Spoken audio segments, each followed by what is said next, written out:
ओम नमः शिवाय। आपके अपने YouTube चैनल जय मां कंजक में आपका बहुत बहुत स्वागत है। श्री शिव महापुराण की कथाओं को आगे बढ़ाते हुए आज की कथा का आरंभ हम शिवरात्रि का व्रत विधान अध्याय से करेंगे। उम्मीद करती हूँ कथा का पूरा फल लेने के लिए आप कथा को शुरू से लेकर अंत तक जरूर श्रवण करेंगे। ओम नमः शिवाय। ऋषि बोले, हे महामुने सूत जी, जिस व्रत के करने त्रिलोकीनाथ कल्याणकारी भगवान शिव प्रसन्न होते हैं, वे व्रत हमें सुनाइए। तब ऋषियों के प्रश्न को सुनकर सूत जी बोले, हे ऋषिगणों, पूर्व काल में एक बार माता पार्वती ने भगवान शिव से ये प्रश्न पूछा कि स्वामी, किस विधि एवं व्रत से संतुष्ट होकर आप अपने भक्तों को भोग और मोक्ष प्रदान करते हो। तब सर्वेश्वर शिव बोले, हे देवी, मुझे प्रसन्न करने एवं भोग मोक्ष प्राप्ति के लिए तो अनेकों व्रत हैं। वेदों को जानने वाले उत्तम महर्षि 10 उपवासों को अधिक महत्वपूर्ण मानते हैं। इन व्रतों का विधि विधान मैं आपको बताता हूँ। प्रत्येक महीने की अष्टमी को व्रत करें तथा रात के समय ही व्रत को खोलकर भोजन ग्रहण करें, परंतु काल अष्टमी पर रात में भी भोजन न करें। एक दिन के समय व्रत रखकर मेरा पूजन करें और रात्रि के समय भोजन लें। शुक्ल पक्ष की एकादशी को रात में भी भोजन ना करें।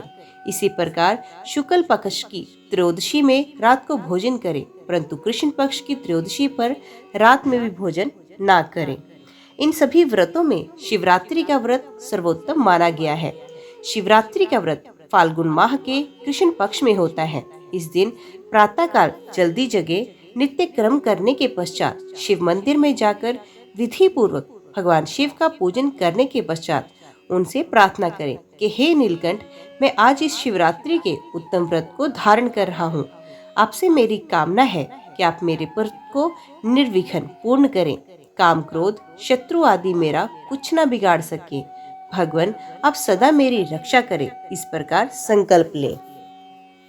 तत्पश्चात रात होने पर पूजन की सभी सामग्री को एकत्रित कर ऐसे शिव मंदिर में जाएं जहां शिवलिंग की प्रतिष्ठा शास्त्रों के अनुसार की गई हो। शरीर को स्नान से शुद्ध करके स्वच्छ वस्त्र पहनकर आसन पर बैठकर भगवान शिव का पूजन करें। 108 बार शिव मंत्र का उच्चारण करते हुए जलधारा शिव जी को अर्पित करें। इसी जलधारा से अर्पित की गई वस्तुओं को नीचे उतारें। तत्पश्चात गुरु मंत्र का जाप करते हुए शिव जी को काले तिल चढ़ाएं। भव, शर्व, रुद्र, पशुपति, उग्र, भीम, महान, भीम ईशान नामक 8 शिव नामों का उच्चारण करते हुए कमल और कनेर के फूल शिव जी पर चढ़ाएं। फिर धूप, दीप और नैवेद्य अर्पित कर उन्हें नमस्कार करें। जब हो जाने पर धेनु मुद्रा दिखाकर जल से उसका तर्पण करें। तत्पश्चात विधि पूर्वक विसर्जन करें। इस प्रकार रात्रि के पहले पहर में पूजन करें।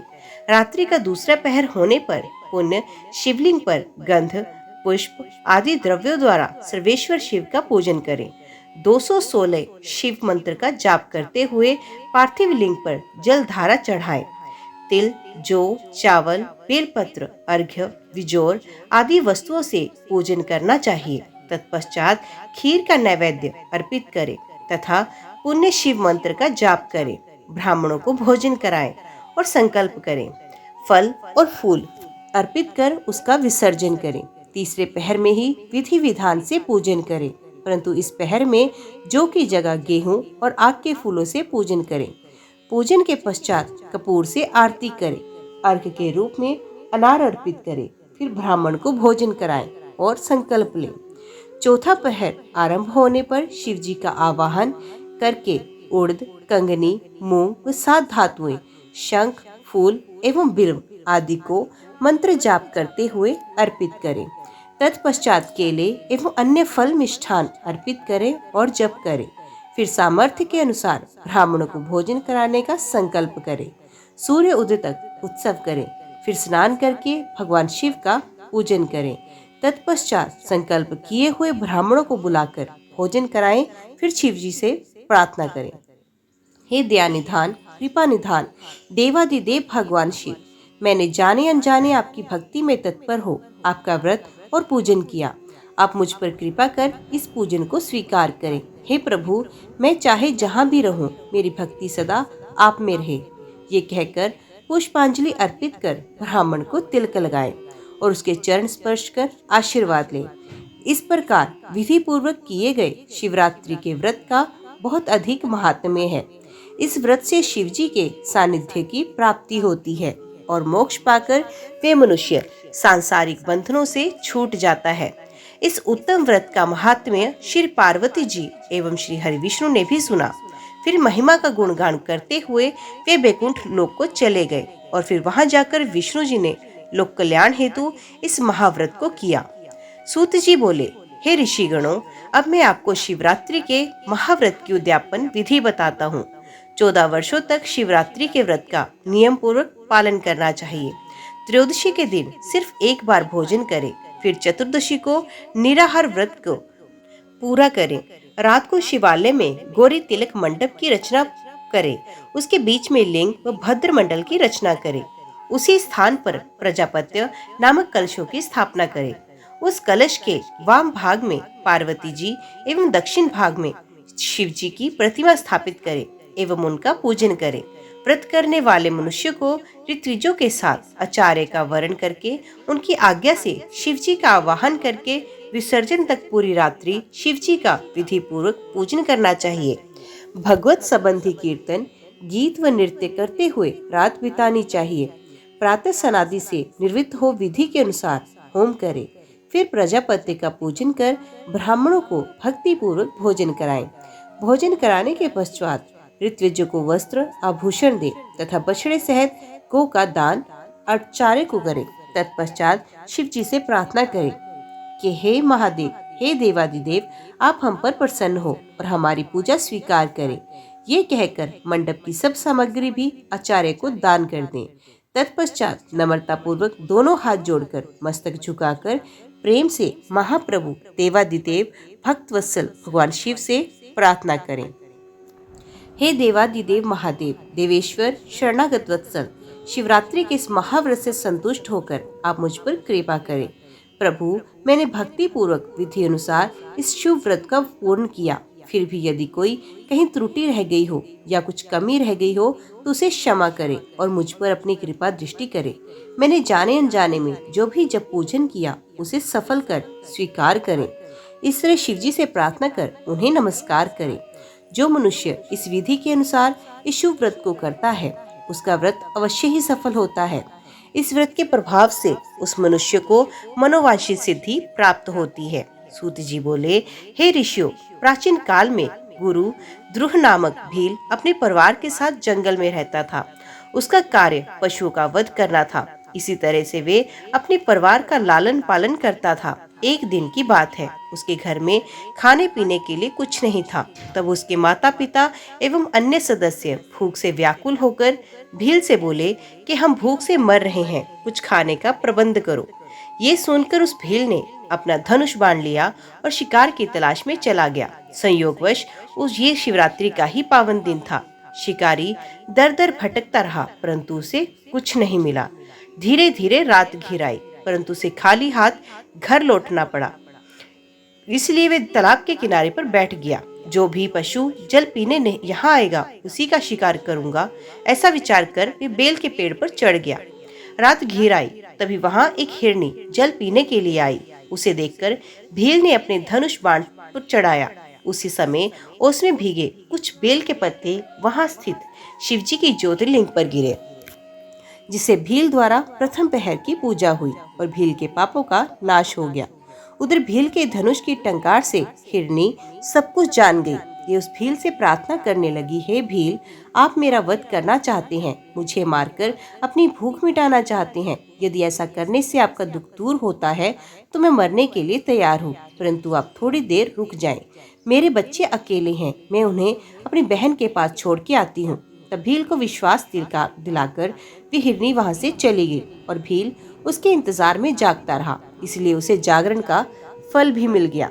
कुछ देर पश्चात उस हिरण की बहन उसे ढूंढते हुए वहां पहुंची। उसे मारने के लिए जब भील ने अपने हाथ में धनुष लिया तो पुण्य बेलपत्र वो उस शिवलिंग पर गिरे। इस प्रकार दूसरे पहर का पूजन भी हो गया, परंतु उस हिरनी ने भी भील से प्रार्थना की कि मैं पहले अपने बच्चों को देखाऊं, तब तुम मुझे मारना। भील की आज्ञा दे देने पर वे हिरनी भी पानी पीकर वहां से चली गई और भील हिरनी का इंतजार करने लगा। इस प्रकार जागरण करते हुए रात का दूसरा पहर भी बीत गया। जैसे ही रात्रि का तीसरा पहर आरंभ हुआ, एक मोटा हिरण पानी पीने हेतु उस तालाब पर आया। उसे देखकर भील ने जैसे ही अपने धनुष पर बाण चढ़ाया, वे हिरण डर गया। उसी समय ओस रूपी जल एवं बेलपत्र पुण्य शिवलिंग पर गिरे, जिसे तीसरे पहर का पूजन भी संपन्न हुआ। वे हिरण भी शीघ्र लौटने का वादा करके अपने बच्चों को समझाने के लिए चला गया और भील उसके इंतजार में जागता रहा। उधर दूसरी ओर वे तीनों घर पर एकत्रित हुए और उन्होंने सारी बातें एक दूसरे को बताई। जब तीनों को यह ज्ञात हुआ कि तीनों ने ही भील राज से वादा किया है, तब वे अपने बच्चों को ठीक से रहने की आज्ञा देकर वहां से तालाब की ओर चल दिए। बच्चों ने भी सोचा कि हम अपने माता पिता के बिना कैसे रहेंगे, इसलिए वे भी उनके पीछे पीछे चल पड़े। इस प्रकार हिरण, दो हिरनियां एवं उनके बच्चे एक साथ भीलराज के पास पहुंचे। इतने सारे शिकारों को एक साथ देखकर भीलराज बहुत प्रसन्न हुआ। जैसे ही उसने उन्हें मारने के लिए धनुष निकाला, एक बार फिर ओस रूपी जल एवं बेलपत्र वहां स्थित शिव ज्योतिर्लिंग पर चढ़ गए। इस प्रकार अनजाने में ही उसके चौथे पहर का पूजन भी पूर्ण हुआ, जिसके फलस्वरूप उसके सभी पाप कर्म नष्ट हो गए और उसे ज्ञान की प्राप्ति हुई। उसने अपने मन में विचार किया कि मुझसे श्रेष्ठ तो ये पशु हैं, जो परोपकार के लिए अपने प्राण न्यौछावर करना चाहते हैं, और मैं मनुष्य होकर भी हत्या आदि बुरे कार्यों में संलग्न हूँ। ऐसा विचार कर भील बोला, हे मृग्यो, तुम धन्य हो, तुम्हारा जीवन सफल है। तुम जाओ और प्रसन्नता पूर्वक निवास करो, मैं तुम्हें नहीं मारूंगा। भील के इतना कहते ही भगवान शिव ज्योतिर्लिंग से प्रकट हो गए। एकाएक इस प्रकार अपने सामने साक्षात देवादिदेव महादेव को पाकर उस भील की आंखों से अश्रुधारा बहने लगी और उसने प्रभु के चरण पकड़ लिए। तब शिवजी प्रसन्न होकर बोले, हे व्यार्थे, तुम्हारे पूजन से मैं बहुत प्रसन्न हूँ। तुम श्रृंगवेरपुर जाकर आनंद पूर्वक निवास करो। प्रभु रामचंद्र तुम्हारे घर पधारेंगे और उनसे तुम्हारी मित्रता हो जाएगी। अंत में सुखों को भोगकर तुम्हें मोक्ष की प्राप्ति होगी। ये कहकर शिव वहां से अंतर्ध्यान हुए। हे ऋषियों, इस प्रकार एक पापी व्याध से अनजाने में हुए शिव चतुर्दशी व्रत से उसे भोग और मोक्ष की प्राप्ति हुई। ऋषि बोले, हे सूत जी, आपके मुख से हमने कई बार मुक्ति शब्द को सुना है। मुक्ति मिलने से क्या होता है? कृपया कर मुक्ति के स्वरूप का वर्णन करें। तब ऋषियों के प्रश्न को सुनकर सूत जी बोले, हे ऋषिगणों, भगवान शिव की भक्ति पूर्वक आराधना करने अथवा उनका उपवास व्रत करने से मनुष्य के सभी पाप नष्ट हो जाते हैं और उसे मोक्ष अर्थात मुक्ति मिल जाती है। सारूमी, सालोक्य, सनिध्या तथा सायुज्य नामक 4 प्रकार की मुक्ति बताई गई है। इस संसार से मुक्ति शिवजी की कृपा से ही प्राप्त होती है। धर्म, अर्थ और काम ये सब तो ब्रह्मा, विष्णु एवं अन्य देवता भी प्रदान करते हैं, परंतु मुक्ति तो त्रिलोकीनाथ शिव ही प्रदान करते हैं। ब्रह्मा, विष्णु, रुद्र नामक त्रिदेव क्रमश सत्व, रज और तम गुणों के स्वामी माने जाते हैं। भगवान शिव तो पर ब्रह्म परमात्मा है, वे सर्वेश्वर हैं और प्रकृति से परे हैं।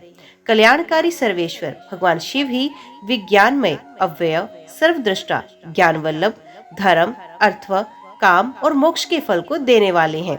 केवल्य नामक पंचमी मुक्ति है, जिससे सारी सृष्टि उत्पन्न हुई है और वही उसका पालन भी करती है। भगवान शिव का स्वरूप निष्कल और सकल 2 प्रकार का है। भगवान शिव का स्वरूप तो स्वयं ब्रह्मा, विष्णु, कुमार कार्तिकेय, नारद, व्यास, शुकदेव आदि महामुनि एवं देवता भी सही से नहीं जान पाए हैं।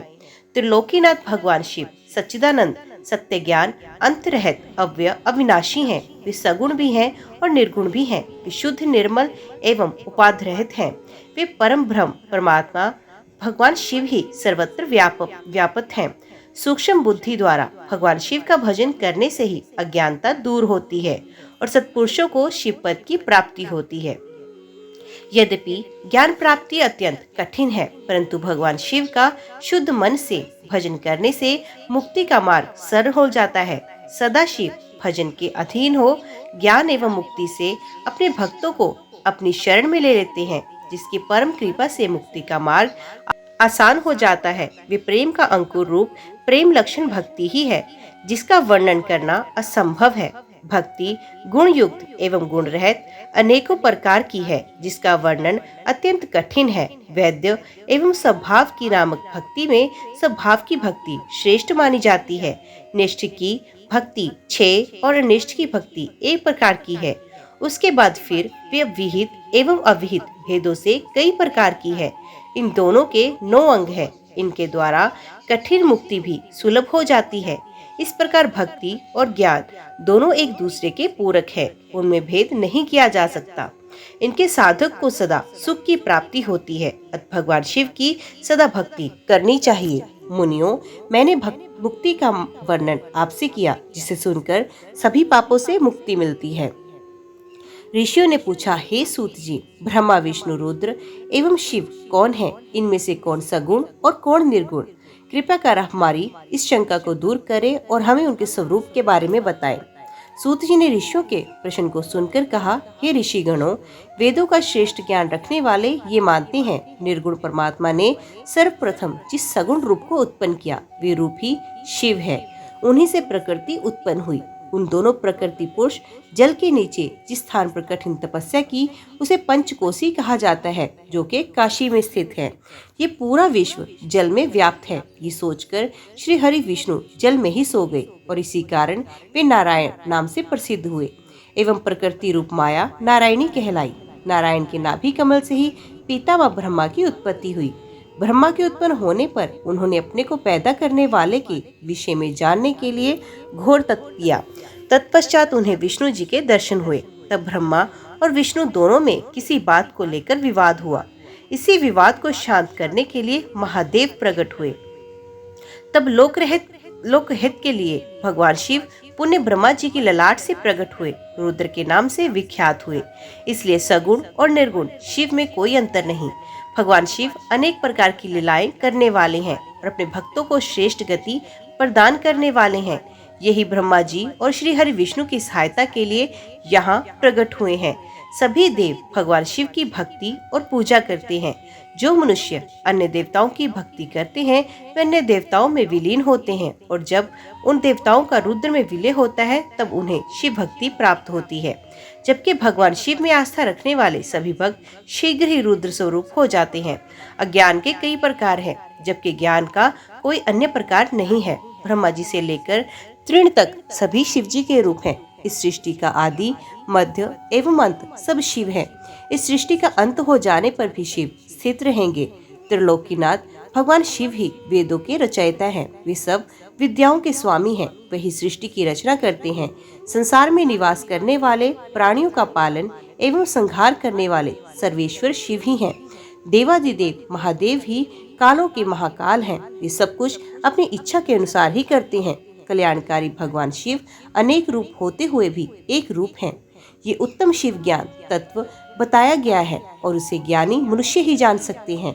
हे मुनियों, इस प्रकार मैंने आपको देवादिदेव त्रिलोकीनाथ भगवान शिव का तत्व ज्ञान सुना दिया। इस तत्व ज्ञान को सुनने अथवा पढ़ने से सभी पापों से छुटकारा मिल जाता है और मोक्ष की प्राप्ति हो जाती है। ऋषि बोले, हे महामुनि सूत जी, जिस ज्ञान के द्वारा शिव स्वरूप की प्राप्ति होती है, उस शिव ज्ञान के बारे में हमें बताकर कृतार्थ कीजिए। ऋषियों द्वारा पूछे गए प्रश्न का उत्तर देते हुए सूत जी बोले, हे ऋषिगणों, एक बार की बात है कि नारद, शौनक, कुमार, व्यास, कपिल आदि मुनियों ने एक सभा का आयोजन किया, जिसमें उन्होंने निश्चय किया कि सारा ब्रह्मांड शिव रूप है।